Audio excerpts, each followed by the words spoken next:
Chemistry part 1 BSc third final year इकाई 5 प्रश्न 13 निम्नलिखित को समझाइए। एक इलेक्ट्रॉनिक सिद्धांत, दो ड्रैगो-वेलेंट सिद्धांत। अभी मजा आएगा ना भिड़ो। उत्तर एक इलेक्ट्रॉनिक सिद्धांत। इस सिद्धांत के अनुसार कठोर परस्पर क्रिया कर आयनिक बंध बनाते हैं, जबकि मृदु से क्रिया करके सहसंयोजक बंध बनाते हैं। 1967 में माइसोनो तथा उनके सहयोगियों ने कठोरता तथा मृदुता में निम्नलिखित संबंध प्रस्तुत किया। जहाँ के इक्वल अम्ल क्षार उत्पाद का योजन स्थिरांक XY इक्वल धातु आयनों अम्ल के नियतांक AB इक्वल लिगैंडों क्षार के नियतांक C इक्वल P के मान को समायोजित करने के लिए लिगैंड नियतांक कठोर अम्लों के लिए Y का मान 2.8 से कम तथा मृदु अम्लों के लिए 3.2 से अधिक होता है। कुछ धातु आयनों के लिए Y का मान निम्नलिखित हैं। लिगैंडों के लिए B के मान में वृद्धि होने पर मृदुता में वृद्धि होती है। एक धातु आयनों की वैद्युत ऋणात्मकता से संबंधित नियतांक है। यह अम्ल की प्रबलता भी दर्शाता है।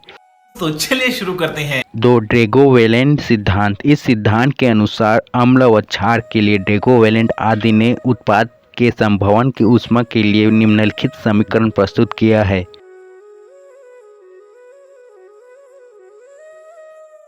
जहां डेल्टा HAB इक्वल अम्ल A व क्षार B की क्रिया में उत्पन्न एंथैल्पी EA तथा EB इक्वल अम्ल व क्षार के उप सहसंयोजक बंध के लिए प्रदत्त वैद्युत स्थैतिक अवयव नियतांक CA तथा CB इक्वल अम्ल व क्षार के उप सहसंयोजक बंध के लिए प्रदत्त सहसंयोजक अवयव स्थिरांक W इक्वल नियतांक। सामान्यतः इसका मान 0 होता है।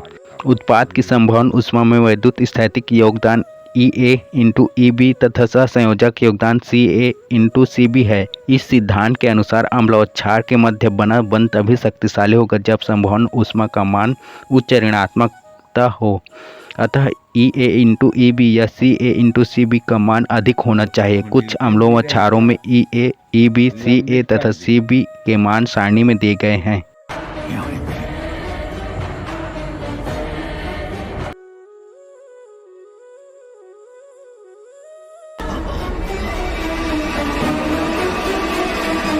प्रश्न 14 HSAB संकल्पना के आधार पर लुईस अम्लों के वर्गीकरण को उदाहरण से समझाइए। उत्तर लुईस अम्ल की प्रबलता उसके द्वारा ग्रहण किए जाने वाले इलेक्ट्रॉन युग्म के प्रति आकर्षण की सीमा द्वारा निर्धारित की जाती है। इलेक्ट्रॉन युग्म के प्रति लुईस अम्ल का आकर्षण जितना अधिक होता है उसकी प्रबलता उतनी ही अधिक मानी जाती है। इसी प्रकार लुईस क्षारक की इलेक्ट्रॉन त्यागने की प्रवृत्ति जितनी अधिक होती है उसकी प्रबलता उतनी ही अधिक होती है। अम्लों एवं क्षारों की प्रबलता का निर्धारण ऑक्सो समूह एवं Z² अनुपात द्वारा किया जा सकता है। यहाँ Z आवेश तथा R आयनिक त्रिज्या है। किसी धनायन व ऋणायन के Z² अनुपात जितने अधिक होते हैं उनकी अम्लीय व क्षारीय प्रबलताएं क्रमशः उतनी ही अधिक होती है। इसी प्रकार ऑक्सो समूह की वृद्धि भी प्रबलता में वृद्धि करती है।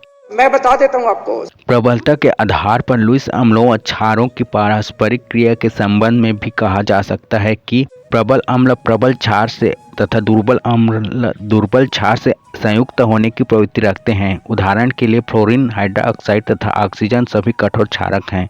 हाइड्रोक्साइड तथा ऑक्सीजन प्रबल क्षारक भी हैं, जबकि फ्लोरीन एक दुर्बल क्षारक है, अर्थात इसकी क्षारीय प्रबलता अत्यधिक कम है। हाइड्रोक्साइड कठोर क्षारक फ्लोरीन कठोर क्षारक की तुलना में लगभग 10⁻13 गुना अधिक क्षारीय प्रबलता रखता है।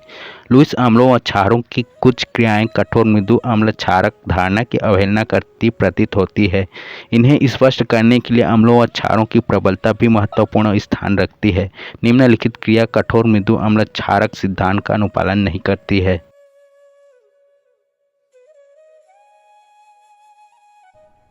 अरे कहना क्या चाहते हो? प्रश्न 15 विद्युत ऋणात्मकता का अम्लों व क्षार की कठोरता व मृदुता पर प्रभाव समझाइए। उत्तर वे स्पीशीज कठोर होते हैं जिनकी ऋण विद्युतता के मान उच्च होते हैं तथा वे स्पीशीज मृदु होते हैं जिनकी ऋण विद्युतता के मान निम्न लो होते हैं। उदाहरण लिथियम परमाणु की ऋण विद्युतता निम्न होती है, किंतु लिथियम आयन की ऋण विद्युतता अपेक्षाकृत उच्च होती है, क्योंकि लिथियम के द्वितीय आयनन विभव का मान बहुत ही उच्च होता है। इसके विपरीत निम्न ऑक्सीकरण अवस्थाओं में संक्रमण तत्वों कॉपर, सिल्वर आदि की आयनन ऊर्जाएं तथा ऋण विद्युतताएं निम्न पाई जाती हैं।